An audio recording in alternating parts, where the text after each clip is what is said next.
Hi, and welcome to another segment about Mars is retrograde. Today specifically I'm going to be looking a bit at the Sun-Mars opposition that's coming into effect now and some of the dynamics that are going on there with it. To get us started, I'm just going to share my screen with you. What we can see here is that Mars is the Sun because it moves a degree a day, and Mars because it's very slow and retrograde, moving backward through Aries. We're getting to this point which will be the opposition between the Sun and Mars. And Mars is always retrograde during the opposition, and this is true of the outer planet, of the superior planets and the outer planets in general, is that they will always be retrograde when the Sun opposes them. And a unique point about this specific Sun-Mars opposition is, of course, it's happening in the cardinal signs, and specifically it's in that 20 degree to 25 degree mark, which is where all of these planets that are within Capricorn are placed, the stellium in Capricorn of Jupiter, Pluto, and Saturn. And all of this is to kind of point out that, yeah, there's some definite things about this opposition that is unique to some of the developments that are going on within this ongoing stellium as it finishes out some of its last business within Capricorn. And the Sun and Mars on a mundane astrological level, so like on on a larger worldwide level, is often linked to triggering and activating particularly the outer planets. So often be involved in triggering events and catalyzing them. And one reason we can think that this might be is, of course, from the astrological significations are on both the Sun and Mars, is that they're the two really hot things in the sky, and when they touch something, it has a tendency to catalyze and to activate it. So at this point, we've already experienced Mars being over this stellium that's in Capricorn, and that occurred earlier in this year, really coming to a head around February of 2020, and this is what had brought about a lot of the world crises that we're facing at the moment were catalyzed at that moment. And here we're at again the square point between the two. T-squares do have a lot of things that we can unpack about them, because one, we have these two, the Sun and Mars in opposition, but we also have them making squares to the stellium there, and this is often considered the apex, whereas this is the opposition, this is the apex.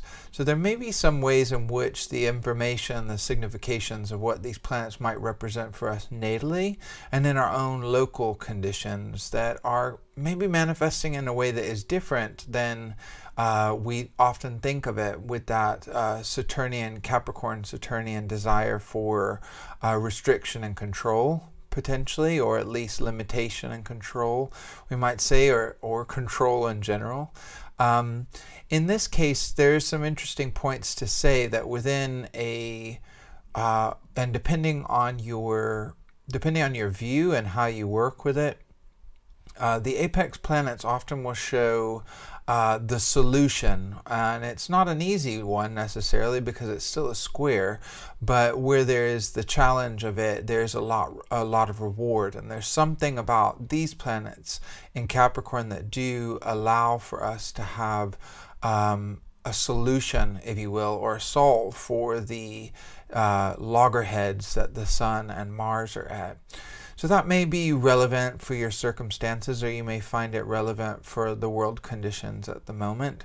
That there's something that needs to be unearthed from this very hidden place about the way in which Saturn and Jupiter go about doing things in Capricorn, since the square is most exact with Pluto. There may be something that's very deep and hidden and has to be unearthed in order to synthesize the actions of the Sun and Mars at this moment.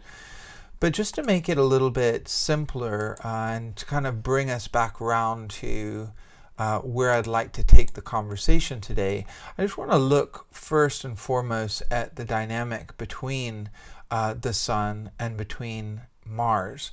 And what we can see is if we take this back to September of 2019, we'll see that this is the moment where Mars and the Sun had their last conjunction.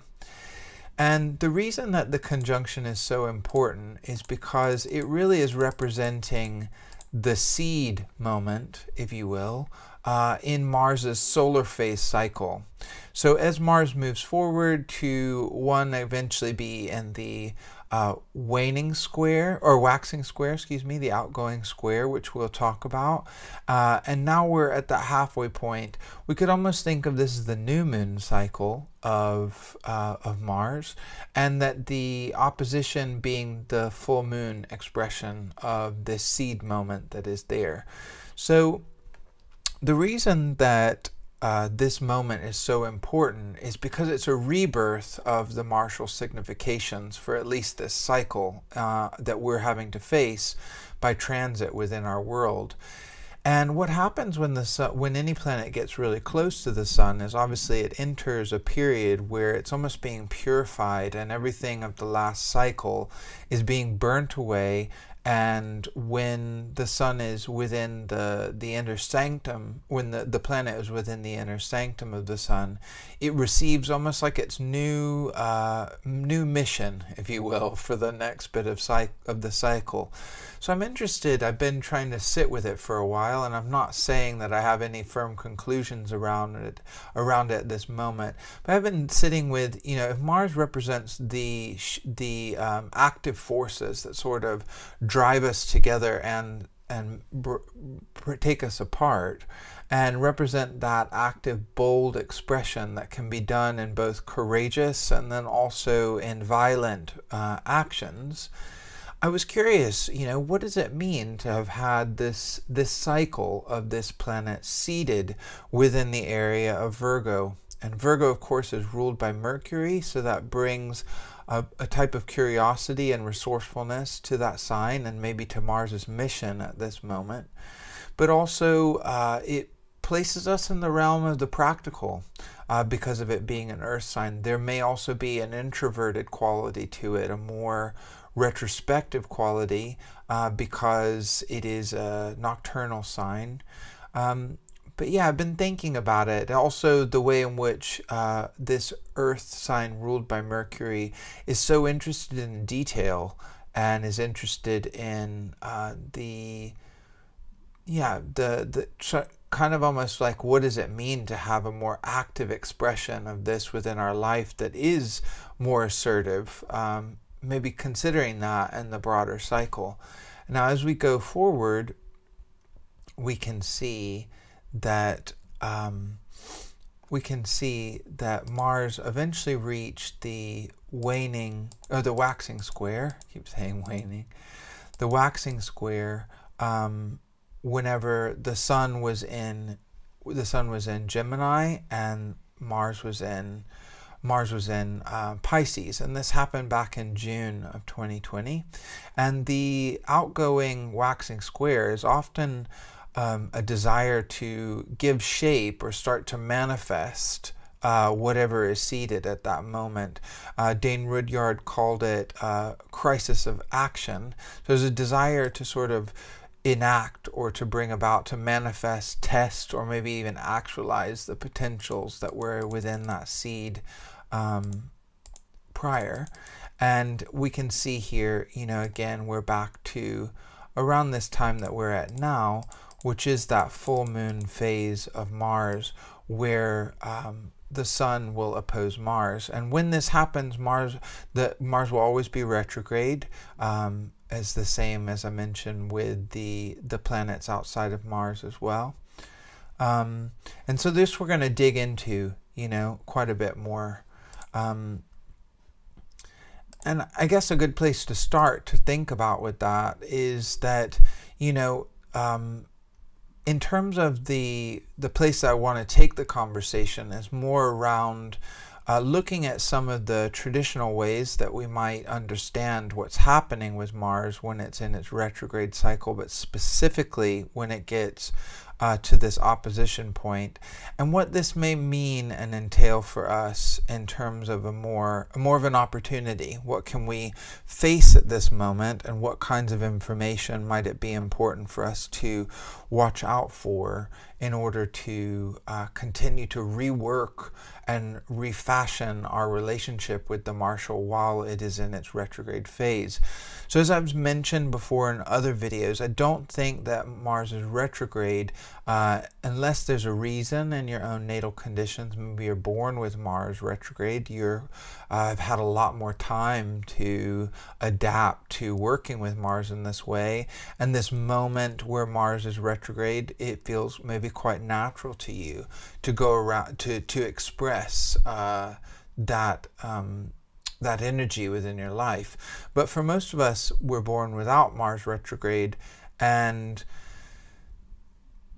for many of us, this is not a time for us to act or to enact any bold qualities, but it is a huge time around us trying to understand the factors of that function within our life that need to be addressed, that need to be healed and acknowledged at this time, that how we need to retool the Martial so that when it does station direct, we're in a better position to be more active and start moving forward with those courageous plans maybe that we've been trying to hatch while Mars has been retrograde.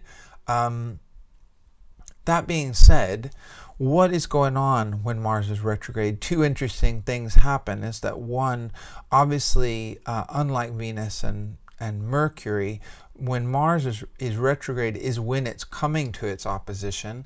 So there is a high degree of visibility of that planet at the time. We can see it, as I've mentioned before.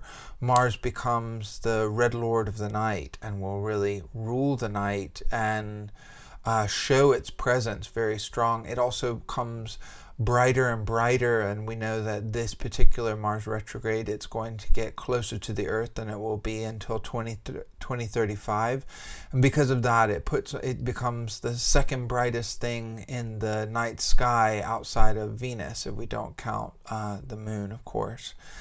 And so because of that, it's very bright, it's very it's moving backwards, and it is slow. And similarly, on 7 degrees and 5 minutes of arc, so roughly 7 to 8 degrees on either side of the opposition, Mars enters what I've mentioned before as well, called curtailed passage.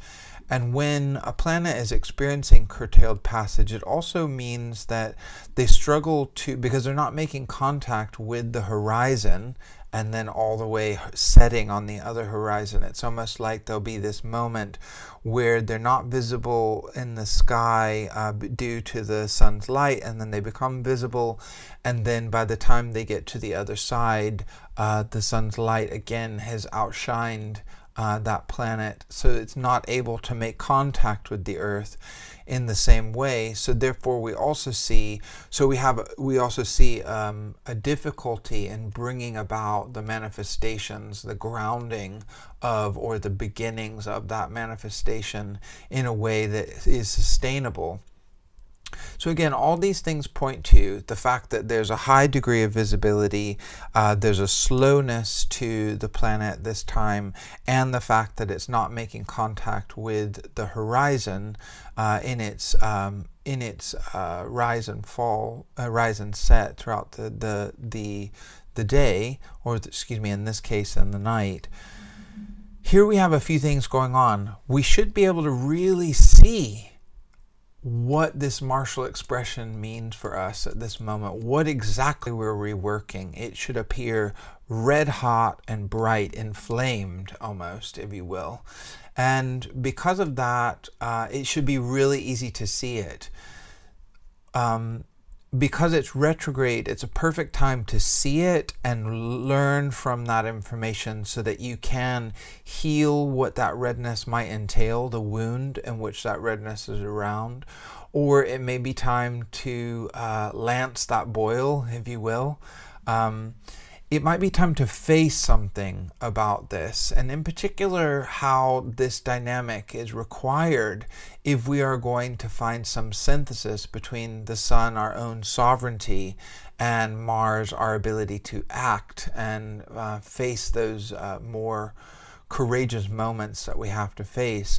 That being able to see this is going to give us the information around what we need to shift and what we need to understand, so that as Mars does move in a different way, we're prepared to, once Mars is direct, we are prepared to go about enacting what is required of us in a way that we would hope to make a bit more productive and useful. But now's the time to take the information in, because we can see it. And also, the last little point is there's a strange feature of the opposition where Mars will all of a sudden speed up in its retrograde and then slow down again. So I think we have to understand that, we may be feeling strong impulses to kind of move and act on this information that's coming. And of course, we have to consider it within our own context. But I would advise that generally now is a great time to get that information. What areas of your life are you experiencing a lot of frustration in? What areas of your life are you experiencing a lot of heat in? What areas of your life are you experiencing maybe a lot of rage or passion within? And trying to take that information in and learn from it now, so that once Mars is stationed direct and moving forward, we can see how we begin to integrate some of this information with us. And for those of you that are hearing this either through my YouTube channel or through my podcast, there is going to be released around the same time of this a Mars retrograde active imagination journeying exercise. And what I would recommend is that that exercise is there for you to do around this time, for you to really absorb a lot of that information in and take it in so that you can act when the time comes, by learning about it, learning about this expression as it unfolds in our life. So yes, that's it for today, but there will be more to come. We're at the halfway point in the retrograde motion of Mars's retrograde, and stay tuned.